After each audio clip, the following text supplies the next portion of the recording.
ഇടുക്കി ജില്ലയിലെ ദേവികുളം, ഉടുമ്പൻചോല, ഇടുക്കി, പീരുമേട് താലൂക്കുകളിൽ നിലവിൽ ക്വാറികൾ പ്രവർത്തിക്കാൻ അനുമതിയില്ല. എന്നാൽ ഈ ദൃശ്യങ്ങൾ കാണുക. ഈ ക്വാറി പ്രവർത്തിക്കുന്നത് അധികൃതരുടെ മൂക്കിനു താഴെ നിയമവിരുദ്ധമായിട്ടാണ്. പേരിന് സ്റ്റോപ്പ് മെമ്മോ നൽകി. പക്ഷേ പാറ പൊട്ടിക്കലിന് ഇതൊരു തടസ്സമല്ല.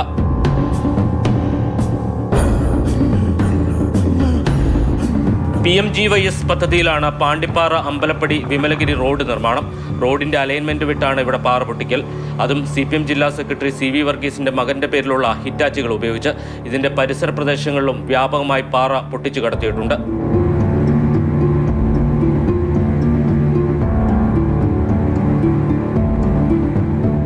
വണ്ണപ്പുറം, രാമക്കൽമേട്, കമ്പംമേട്ട് സംസ്ഥാന പാതയുടെ മറവിൽ ചേമ്പളത്ത് മാത്രം 100 കണക്കിന് ലോഡ് പാറയാണ് പൊട്ടിച്ചു വിൽപ്പന നടത്തിയത്. പരാതി നൽകിയിട്ടും ഇവിടെ നടപടി ഉണ്ടായില്ല.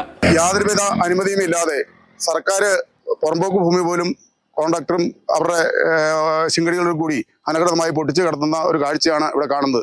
അനധികൃത പാറഖനനം നടന്നുവെന്ന മാതൃഭൂമി ന്യൂസ് വാർത്തയ്ക്ക് പിന്നാലെ ഇടുക്കി സബ് കളക്ടർ അനൂപ് ഗാർഗിന്റെ നേതൃത്വത്തിൽ വ്യാപക പരിശോധന നടന്നു. പരിശോധനയിൽ അനധികൃത പാറഖനനം സബ് കളക്ടർക്ക് ബോധ്യപ്പെട്ടു. അടുത്ത വെള്ളിയാഴ്ച ഇതുമായി ബന്ധപ്പെട്ട ഉദ്യോഗസ്ഥരുടെ സംയുക്ത യോഗം വിളിക്കാൻ തീരുമാനിച്ചിട്ടുണ്ട്.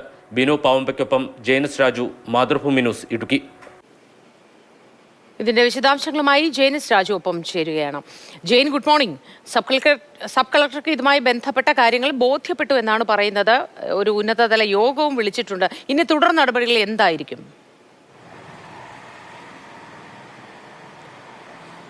തുടർ നടപടികൾ സ്വീകരിക്കേണ്ടത് തീർച്ചയായിട്ടും റവന്യൂ വകുപ്പും മൈനിങ് ആൻഡ് ജിയോളജി വകുപ്പുമാണ്. അവർ ഇത് സംബന്ധിച്ച ഭൂസംരക്ഷണ നിയമപ്രകാരം കേസെടുക്കണം. അതോടൊപ്പം തന്നെ സർക്കാർ ഭൂമിയിൽ നിന്ന് പാറ പൊട്ടിച്ചു കടത്തിയിട്ടുണ്ടെങ്കിൽ ഇവർക്കെതിരെ മോഷണമടക്കമുള്ള കുറ്റങ്ങൾ ചുമത്തിയാണ് കേസെടുക്കേണ്ടത്. പൊതുമുതൽ നശിപ്പിച്ചതിന് വേണമെങ്കിൽ PDPP ആക്ട് കൂടി ചേർക്കാവുന്നതാണ്. അത്തരത്തിൽ വളരെ ഗൗരവമുള്ള കുറ്റങ്ങൾ ചുമത്തി ഇവർക്ക് നടപടി സ്വീകരിക്കാവുന്നതാണ്. പക്ഷേ ഏത് രീതിയിലാണ് നടപടി എടുക്കാൻ പോകുന്നതെന്ന് നമുക്ക് കാത്തിരുന്ന് കാണേണ്ടി വരും. ഇന്നലെ നമ്മൾ ഈ പ്രദേശങ്ങളിലൊക്കെ പോയി നോക്കിയിരുന്നു. അവിടെ നമുക്ക് കാണാൻ കഴിഞ്ഞത് വ്യാപകമായി പാറ പൊട്ടിച്ചിരിക്കുന്നു എന്നുള്ളതാണ്. റോഡ് നിർമ്മാണമല്ല പലയിടത്തും നടക്കുന്നത്. റോഡ് നിർമ്മാണത്തിൻ്റെ പേരിൽ നടക്കുന്ന പാറ പൊട്ടിക്കലാണ് പല സ്ഥലങ്ങളിലും നടക്കുന്നത് എന്നുള്ളതാണ്. CPMന്റെ ജില്ലാ സെക്രട്ടറി CV വർഗീസിന്റെ മകനും മരുമകനും ഉൾപ്പെടുന്ന സംഘം അവർ ആണ് കരാറെടുക്കുന്ന ആളുകളിൽ നിന്ന് സബ്ലീസ് എടുത്ത് ഈ പാറ പൊട്ടിക്കുന്ന ജോലികൾ എടുക്കുന്നത്. ഇതിൽ ഈ കരാറുകാരെ സംബന്ധിച്ച് ഇവർക്ക് കൊടുക്കാൻ, അല്ലെങ്കിൽ പാറ പൊട്ടിക്കാൻ ഇവർക്ക് കൊടുക്കാൻ നിർബന്ധിതരാണ്. കാരണം പല സ്ഥലത്തും നിർമ്മാണത്തിന്റെ ഭാഗമായി പാറ പൊട്ടിച്ച് മാറ്റേണ്ടി വരും. അതിന് നിയമപരമായിട്ടുള്ള അനുമതി എടുക്കണം. ജില്ലാ സെക്രട്ടറിയുടെ മകനും മരുമകനുമാണെങ്കിൽ യാതൊരു അനുമതിയും വേണ്ട. അവർ എത്തി പാറ പൊട്ടിച്ച് അനധികൃതമായി പൊട്ടിക്കുന്നവ അവർ കൊണ്ടുപോകും. ബാക്കിയുള്ളത് ആവശ്യത്തിന് പൊട്ടിച്ചെടുക്കുകയും ചെയ്യും. അതാണ് രീതി.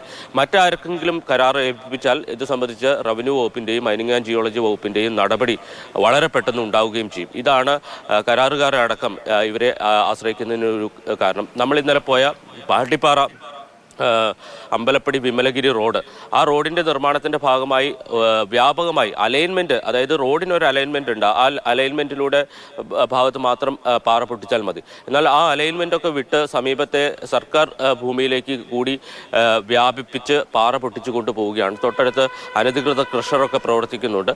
ആ ക്രഷറിലെത്തിച്ച് ഈ പാറ പൊട്ടിച്ച് പാറമണലും മെറ്റലും ഒക്കെ ആക്കി വിൽപ്പന നടത്തുകയും അതിലൂടെ കോടിക്കണക്കിന് രൂപ സമ്പാദിക്കുകയും ചെയ്യുകയാണ്. ഇക്കാര്യത്തിലാണ് ഇനി എന്ത് നടപടി ഉണ്ടാകും എന്നാണ് നമുക്ക് കാത്തിരുന്ന് കാണേണ്ടത്. ഏതായാലും ഈ ആരോപണങ്ങളൊക്കെ CV വർഗീസ് അദ്ദേഹത്തിൻ്റെ വ്യക്തിപരമായിട്ടുള്ള ആരോപണങ്ങൾ അദ്ദേഹം നിഷേധിക്കുന്നുണ്ട്.